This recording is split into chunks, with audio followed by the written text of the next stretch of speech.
Thank you. Thank you so much for the introduction. And,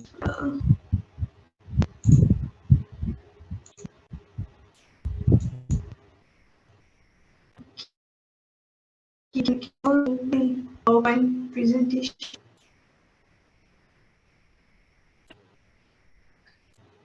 Angela, can you test on your side? Is it Your there? voice is breaking sometime. Yeah, we can see. Yeah. We can see the slides. Yes, now. Fine. Please go ahead. Okay. Okay. So yeah. So my name is yeah. I'm a PhD student from the University of Nottingham and my third year, hopefully to graduate soon. So I'm basically going to present about my research and yeah. A tiny bit about my background is I am fully a bioprocess from chemical and environmental engineering. But only in my PhD journey, I started my PhD in 2019 October, and the pandemic in Malaysia started from March. So I was having a lot of difficulties in lab access, and so then I had to switch my research slowly getting into digital. So that's how I am part of this program. I actually joined the summer school. So I'm taking a very baby step into ICT, I would say. So yeah, I'm just here to learn and also share my project. So moving forward, Chlorella vulgaris is actually a microalgae species, I would say. So I'll just stick to algae. I will not go specifically into this species. And you can see at the picture at the side there, that is how we grow algae in a small, tiny plates. And how these algae that we going to make it into large scale. So that's basically my project. The initial project. So what is algae? Many of you will be thinking when I say algae, your first thought will be probably the green patches that forms in our fish tanks or the green mold that is in our bread. But that's only the algae that's exposed to atmospheric environment, I would say. But basically algae are more like similar like trees. Wherever there's air, wherever there's enough water, sunlight, they will grow. So you can't stop the algae from growing. So even the water bottle that we drink, the water that we drink every day, if the cap is open and you leave it in sunlight, somehow eventually over years the algae will start growing from there. So so my research initially more focused on enlarging these algae in a closed bioreactor system. So moving forward, so this is the lab uh, scale experiment setup that is currently running in my lab that I'm working on. So we can supply, you can see all the tubes that we supply, all these CO2, air, nutrients to feed the algae to make sure that it grows right. So a little bit background of how we can monitor the growth is we usually take samples daily basis. Just like how trees grows, we also need to monitor the algae growth daily. And instead of providing artificial chemical mediums, usually in the industries, not in Malaysia, but this is mostly in Netherlands, in Germany, they focus more on providing chemical feeds to them so that they can switch the growth according to their own needs. And also algae have the capability of producing biofuel.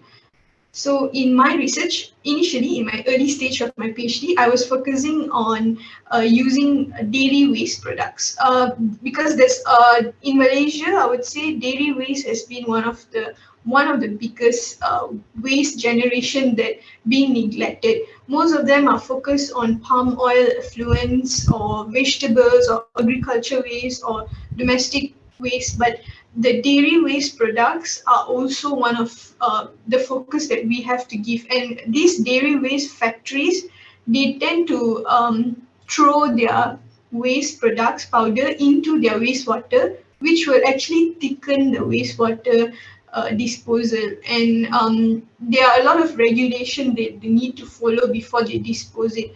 So it's better that if they don't mix it in their wastewater. Instead, we can take it to grow our algae.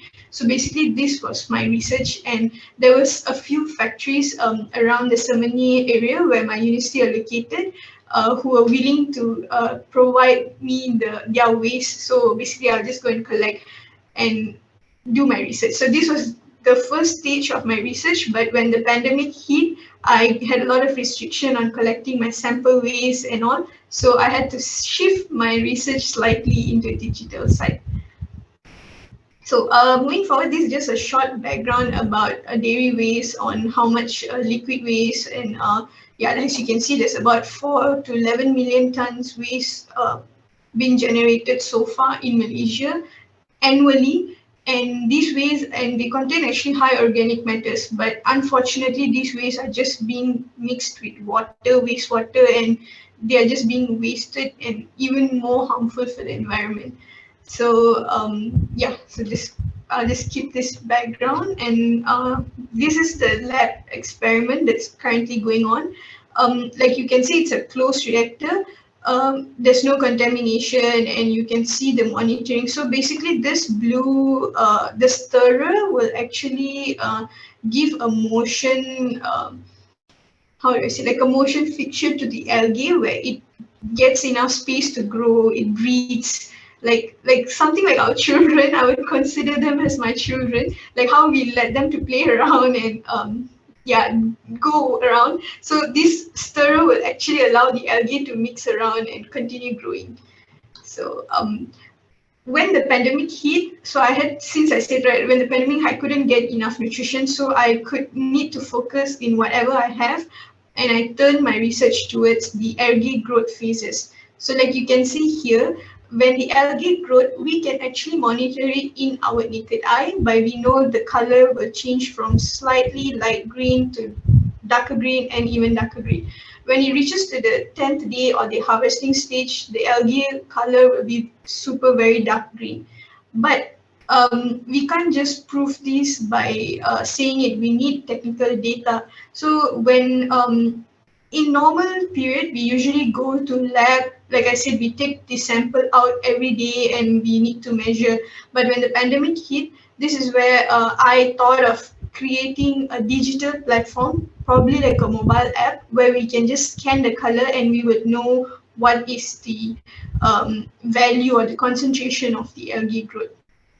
So moving forward, this is the traditional method of the UVVs, and you can see the sample preparation in the cuvette. So you need to go through a lot of dilution factors, a lot of sample preparation and mixing and all that. So then the detector will detect the value.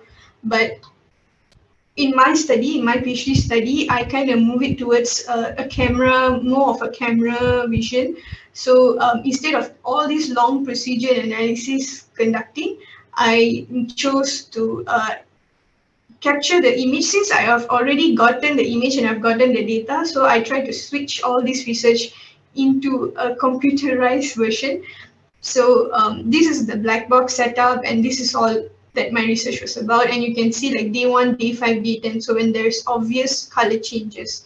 So moving forward, this is actually basically a color model analysis that I used the custom vision platform and also a Visual Studio platform to work on. At this point, this is my first time exploring in this software, in this kind of modeling or IT-based thing. So I'm very, very new to it, but I did my best. And then I figured out that RGB color model was one of the best. And at this point, I thought of developing a mobile app because I still need to continue my research. So the next focus was once I've decided the color model that can read my color, the growth phase, I move forward in working on developing the mobile app. So when talking about mobile app, before we build the structure of a mobile app, we need a platform where I can actually put in all my data. So I found out about this custom vision platform where I can train my images which will correspond to my data. So I put in all the images that I took in the lab, and also tagging it according to the phases of the algae growth from initial growth phase and harvest phase. So in the future or in large scale perspective, we wouldn't need a UVB spectrometer or a lab-based to actually detect algae growth. A simple mobile app will help us do the work. So this is one of it. And then moving forward, when I start training the performance, so far I've uploaded 350 images, and only now the MCO is slowly getting they are releasing, but the cases are still high, so I will just stick to 350 at the moment. Even with 350 images, I still managed to get the accuracy level somehow above 80%. But with my supervisor's advice, he advised me to get at least 1,000 images for each phases, so it will be easier for me to defend my work during the Viva. So hopefully I can reach the 1,000 images as hopefully everything gets back to normal. So yeah, this is one of it. And to summarize my whole presentation, this is the whole concept of growing algae, where all the sunlight, CO2, algae will grow in a closed environment, and then we will go through additional extraction refinery, and the final product will be biofuel production. So this is like the whole process of the work, but my particular thesis or PhD project is fully focused on cultivating microalgae. So, and the one at the one at the bubble here is what currently I've switched and try to merge in a bit about ICT. So thank you. That's all. Thank you very much, Angela. Is there any question from the participants?